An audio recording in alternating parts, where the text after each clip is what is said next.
Hi, everybody. I'm Brittany Lewis, a breaking news reporter here at Forbes. Joining me now is Clifford Winston, a senior fellow of economic studies at the Brookings Institution. Clifford, thank you so much for joining me. Markets have continued to tumble in the United States, signaling that they are not a fan of the tariff whiplash.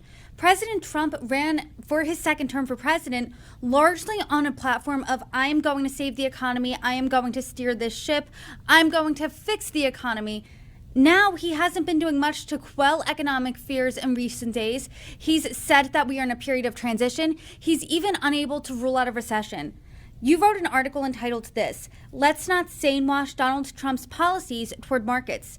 Talk about it for us.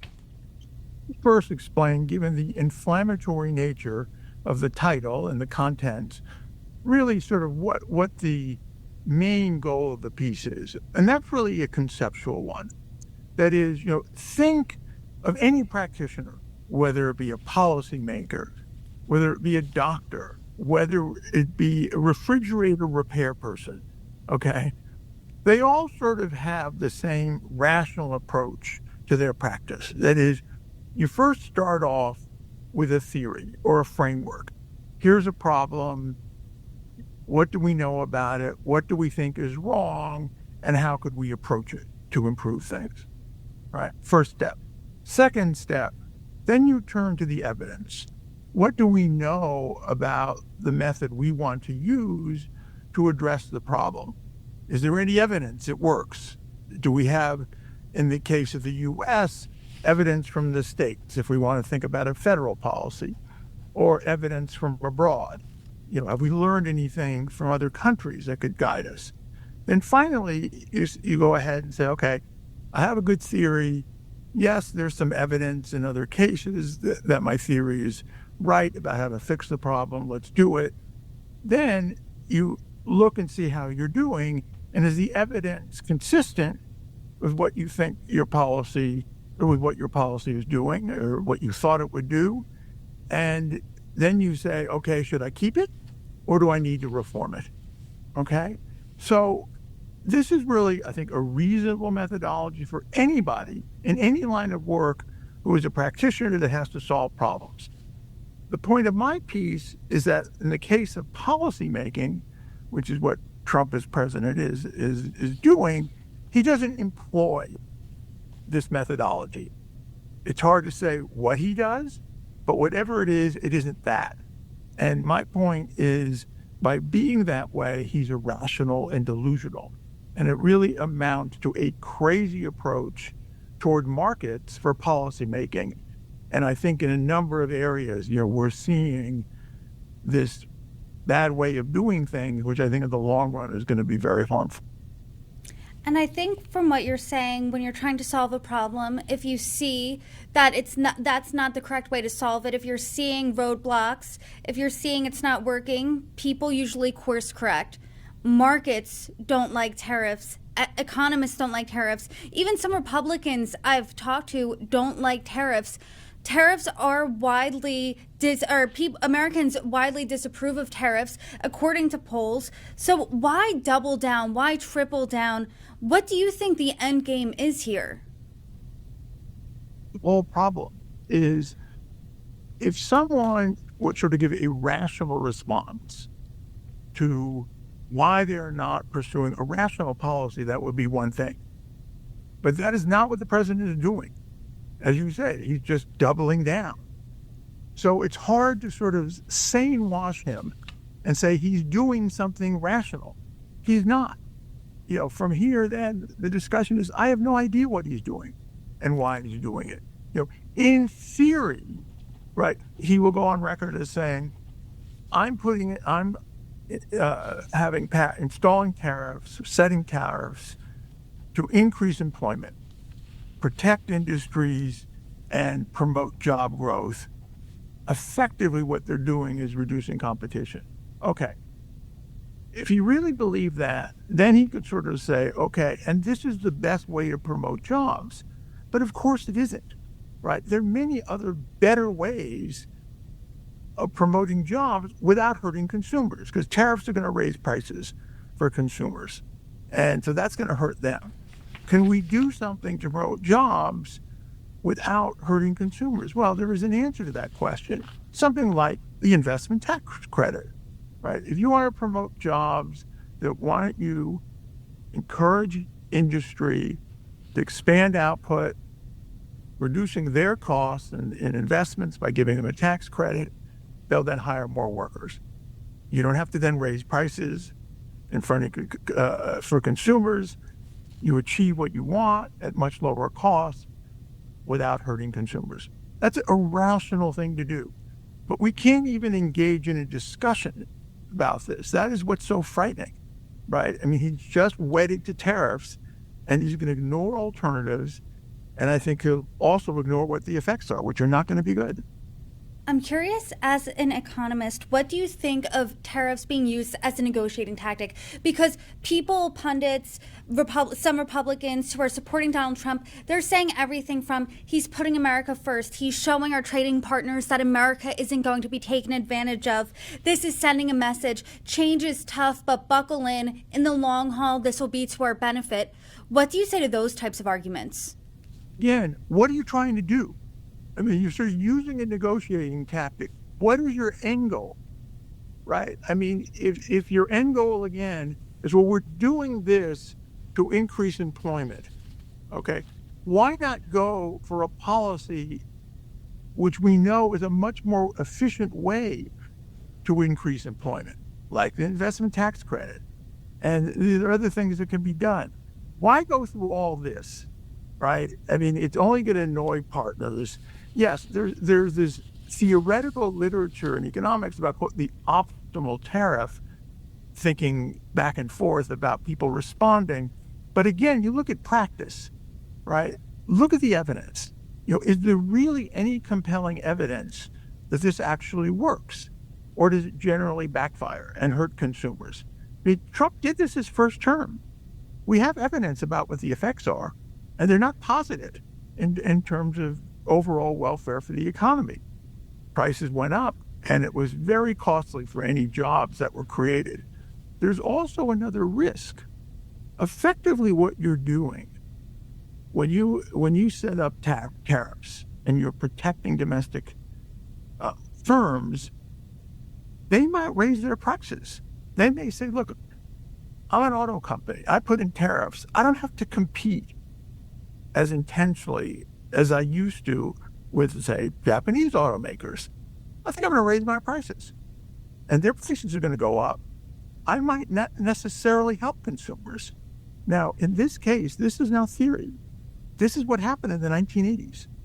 When we negotiated the voluntary export restrictions with the Japanese government. And this was before the Japanese companies were here producing so much. That's exactly what happened. The U.S. automakers actually raised their prices because their competitors were less affected because their prices were higher. So these are the kinds of unanticipated effects that can happen. But in any case, we really have no evidence that any sort of strategic behavior is going to work in this area, and it hasn't in the past. I know at least last week when there's been what can only really be described as a tariff whiplash, things were moving so haphazardly, so chaotically that I had a conversation on tariffs, then they were paused, basically making that conversation null and void because things were changing at such a speed. As of today, Wednesday afternoon, you and I are talking, there's a 25% tariff on all imported steel and aluminum. That went into effect today. So when you're talking about tariffs, almost like turning on a spigot of on and off, paused for 30 days, maybe on for a few days, then a pause a little bit longer. Will consumers feel the impact immediately? Are there long-term ramifications? Because as you said, a tariff is a tax on the consumer. It really vary by the types of products that are subject to tariffs. Some probably react right away. I mean, in other words, if firms immediately incur costs, they're going to pass them on, and that you're going to feel it. If it takes a while, if they have just the nature of their production is set up that these are not affecting what's going on, they still have other inputs, if you will. They're not subjected to the tariff. They already have them. They can continue to produce. Competition is not going to uniformly raise prices. So that's the kind of thing we'll see. But again, this whiplash kind of behavior, it's the thing that I really want to stress. And obviously, I'm not a psychologist, I'm not a psychiatrist. And as I say in my piece, I'm aware of the Goldwater rule. You're not supposed to make diagnoses of people if you actually haven't been in the same room with them and tested them. This is crazy, right? We can no longer continue to think this is rational behavior. There's something wrong here. I can't say it more explicitly, but this president has some pretty serious mental issues that we just cannot ignore anymore. I'm curious you said there's no winner. I want to talk about where we are right now. Because as I said, that 25% tariff on imported steel and aluminum went into effect today. The EU and Canada announced how they are going to respond. And that's going to be slapping retaliatory tariffs on billions of dollars against the United States products. On Wednesday, President Trump said he intends to respond to that retaliation. So it's tit for tat. It's a ping pong game, back and forth, whiplash, really, as we've been talking about. Who is the winner in these types of trade wars? Well, that's an empirical question you're asking me. And the evidence is no one. No one. If someone could point to credible evidence that this kind of strategy would be beneficial to the U.S. or even beneficial to another country, but the U.S. would still gain too, that'd be one thing. But there is none. See, here's what Trump does. Trump says, well, late 1800s, America advanced as an economy because we did have tariffs, all right? Yeah, and he doesn't want to engage with the evidence and serious scholars who've looked at this, who include what happened was, yes, the economy advanced, but it did so despite tariffs, not because of tariffs. And that's consistently what the evidence shows. It just is not a good strategy. Again, I keep on harping on this. If you want to improve output and productivity of your country, this is not the way to do it. Putting on taxes, which is basically what you're doing, it's a disincentive for consumption, and obviously it's going to lead to retaliation. This is just not something that we have compelling evidence of practice to do. You're saying we should not be rationalizing this. This is downright crazy. Your words. President Trump himself hasn't ruled out a recession. So when you're thinking about that, is this a self-imposed recession because of these tariffs? If we get to that point. Well, let's remember, this is now becomes macroeconomics. I'm a microeconomist, so I don't want to overstate, things with much confidence. But we do know that a key part of recession is a fall in consumption, fall in demand, and the people and firms become uncertain, lose confidence in what's going on, decide to cut back consumption. Firms say, I think we're going to cut back producing. You hear airlines saying, we're going to cut back. We think travel is going to be down. We'll probably cut back our outlook, certainly, and maybe cancel flights. So all this can just continue to snowball. And, this is where you get this kind of demand-induced recession just out of uncertainty and fear. Now, let's not overdo it, because you can exaggerate this. And, we have to think of real phenomena at work. And yes, a real phenomena is fear and uncertainty. But I think that's the thing at this point that I think Trump needs and his advisors need to focus on. Look, this is crazy. You're getting people nervous. If they're not certain what to do, why would they take a risk? They may start cutting back their plans, laying off people. That snowballs. This is just not the way you want to really be running an economy. At the same time, let's forget, the Fed is in the middle of this. Right? So here you are trying to run monetary policy in this crazy environment. And, that's going to make things difficult too. You're not going to really sure, what's going to happen. I don't want to overshoot. I don't want to undershoot. All this kind of thing can be difficult in trying to set interest rates and monetary policy also. let's say you weren't in a room with President Trump. Let's say you were in a room with him, Howard Lutnick, other top advisors about the economy from a microeconomic perspective, as that is your area of expertise. What would you tell him today? On markets. You want to make improvements in the U.S. economy, think carefully, where can we cut regulations to enable markets to solve problems that government can't solve? There are many examples of that. We can deregulate international airline transportation, for example, and allow what we call cabotage. Foreign airlines can serve domestic routes. We want to serve their routes, global airline competition. Do the same thing with ocean transportation. Deregulate that, all right? Try to find ways to encourage private urban transportation, private buses, not public buses that are heavily subsidized. Let's move to that. Let's encourage autonomous vehicle adoption, right, which can do an awful lot for transportation. This is obviously an area that I know well. Let's move on to privatization. Let's open up areas where we think the private sector can do a much better job than what the public sector is doing. Let's privatize airports. You're, I believe, in the New York area. You have 3 airports. Let them compete with each other. We don't need to have them public, right? Let them compete. Let them be more innovative, right? Let's privatize ports, right? We already know the problems we're having now with ports, strikes, continual problems with labor. Let them compete.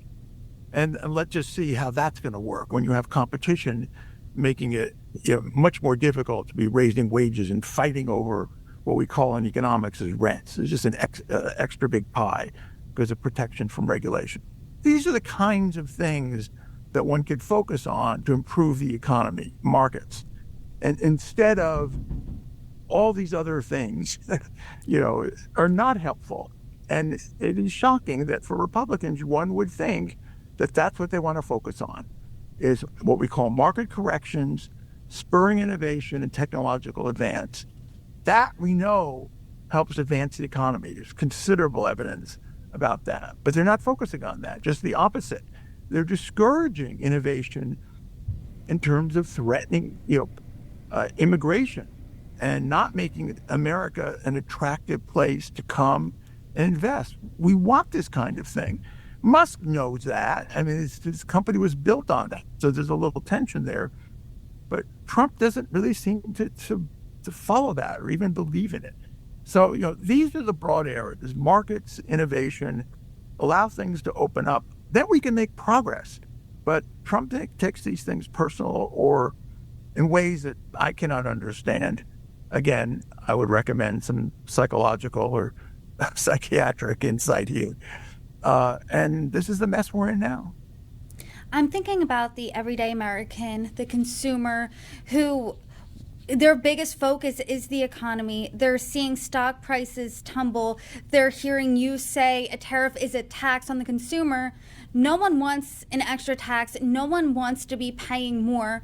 What do you say to them as the expert? Well, I certainly feel their pain.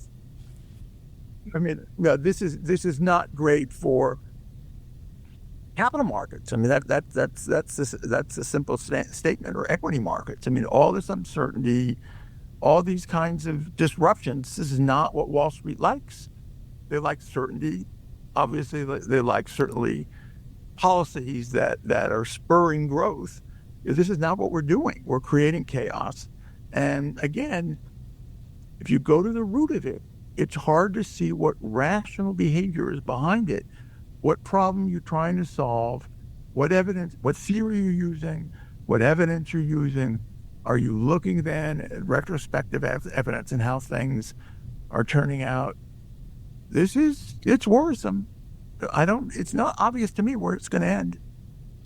Well, you're raising the red flag here. You are ringing the alarm bell. That's for certain. You're not sure where it's going to end. I'm not sure in this conversation if tariff policy has changed because it's been that back and forth. What specifically are you looking out for next? Too many things to look out for one thing. I mean, remember, all of this is on top of foreign policy, which one cannot ignore that. That's pretty crazy, and a whole sorts of other things. Beyond this is one I really don't have an obvious answer for. I mean, things are so uncertain, things are so chaotic. Um, I believe Musk is along partly for the ride, but I believe he wants to go to Mars. That's his main goal. And I think he wants government support to do it. And he'll continue to flatter Trump, work with him, and try to push things along. But I think I see that's his end game. Trump, it's hard to say, but there's no end. I can envision that he wants to be president for life. I don't think it's crazy to think that. I think he's going to test Congress on the upcoming budget bill and see how much they will cow to what he wants. I think then he will start trying to line things up to try to get more and more support for autocracy. I'm not a paranoid person, but I can't ignore the evidence either. And I also can't ignore that things are just not right mentally with this person. This is not how rational people think. So I think one has to look for various cracks in a variety of places. And in particular, are they really leading to a vision that this is someone who has an autocratic vision and does not want to let go of power and just continue to consolidate it and keep it? And Scary, but that's what I think. Obviously, I do have to put the caveat that we don't know. We're not doctors. We don't know anything about Donald Trump's mental acuity here. But I am curious, because you are the expert, when you're looking at the economy here, what do you think is missing from all of these tariff conversations? Again, I think it's just making people nervous about what's going on. I mean, either that or they're just trying to turn off, right? Either they're saying, look, I can't handle this anymore, I'm going to live my life. Or they're saying, what's this guy trying to do? Now, it also may be the case that there are others who say, let's wait and see. Let's not overreact. Maybe they won't have bad effects, and maybe there are other good things that'll happen. I don't know what they are, but they could. I mean, the economy is affected by many things. Maybe we'll get a settlement in the war, the Ukraine-Russia war, that might help fuel prices, right? Maybe there'll be some stability in the Middle East. Some good things coming out of that. World's a complicated place, and all these things are interconnected. And I think that we need to realize, look, things can go either way. And again, it would be really nice if, somebody who was captaining the ship seemed to give you more confidence, that they wanted to think rationally, systematically, use evidence, change course if the evidence indicated different things. And we're just not getting that. I think that's a good place to end, that the world is a very complicated place, and we are certainly in a precarious position. But Clifford, I always appreciate our conversations. And as we see the tariff whiplash develop and continue, what we're seeing, the economic developments continue, I hope you come back on and break it down with me further. Clifford Winston, thank you so much for joining me. We're just seeing you again.